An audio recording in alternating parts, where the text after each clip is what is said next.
Welcome to part 3 of my startup course. Today I want to talk to you about the business plan. Now let's look at the format that this is going to take. The first thing to say is that this is not a 60-page Word document. Okay, what you're going to put together is a plan, but you need to be very clear about the material and the plan and then the format in which you present it, because the two are very different. Make sure you thoroughly research your market and the competition and that you know this information in great detail. This is going to form your backup material that you're going to use either when dealing with Q&A from investors or when those investors or potential investors look to do due diligence on your market, and then you can bring this material into play. What you need to think about creating is a key slide deck, and we can talk about how that comes together both in this and in the next presentation. Now, if you can do the thing without a slide deck and present it using a whiteboard, then so much the better, because that'll have the benefit of spontaneity and be very creative.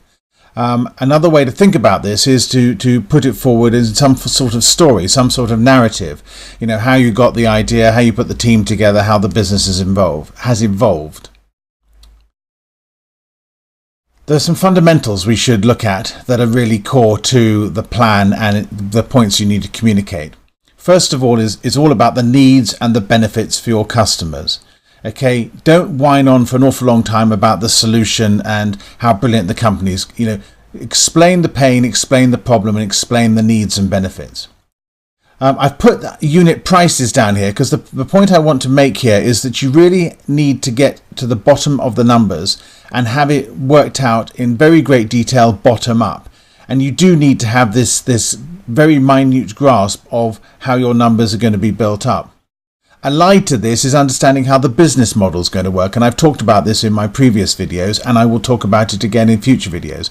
But you need to have a clear idea of what you're going to sell, how you're going to sell it, and how this is going to form a sustainable business. Now, don't get mixed up between forecasting and budgeting. Forecasting is the future running off of numbers on a spreadsheet, effectively. Budgeting is how are you going to manage the money you've got on a month-by-month basis to make sure that money does what it needs to do to make your business work. And budgeting and cost control are a critical element to the whole business plan, and it's often forgotten while people are working out what their wonderful sales projections are going to be. So this really comes down to understanding the microeconomics of how your business works. It's not about the macroeconomics of the market, and don't make that mistake.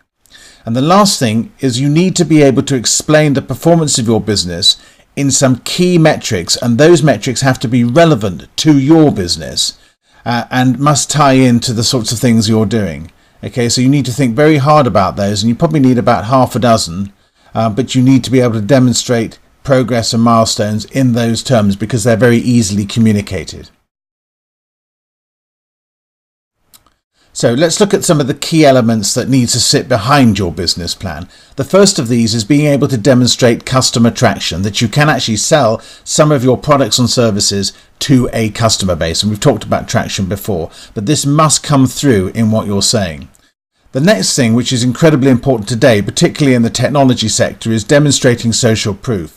You've got to have some sort of momentum out there, some sort of buzz, some sort of conversations going on about your product or solution and your presence, and that has to really have some substance to it and some momentum to it, and that'll give your investors a lot of confidence that what you're actually trying to do is believable and therefore worth considering as an investment. Now, you need to hone how you deliver your pitch, and we'll talk about the slide deck, but you are making a pitch, you are trying to sell something. So when you do that, make sure you do it with confidence. Okay, and when you are delivering this, make sure it's been rehearsed so you know what you're going to say. And the last thing is, don't forget you've got a team, and make sure that the elements of your team, the different people in your team, get a chance to showcase themselves. Because there's nothing worse than 5 guys turning up to a meeting and only 1 guy doing all the talking. So finally, let's talk about some of the aspects of delivery. The first thing is that the normal person's attention span is about 10 minutes. So you've really got to get them hooked, and you've got to realise that after 10 minutes their attention is going to drop off and you've got to come back and recapture it. Guy Kawasaki, who I've got a lot of respect for, has got a 10-20-30 rule, and it's worth thinking about this. 10 slides, 20 minutes, 30-point font. And that's what your pitch deck should resemble.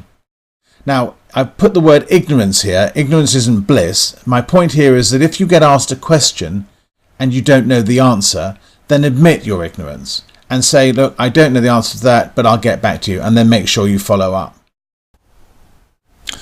Robert Cialdini's book, Influence, teaches you how to sell to your customers and indeed to your potential investors using his 7 levers of influence, one of which, for instance, is scarcity.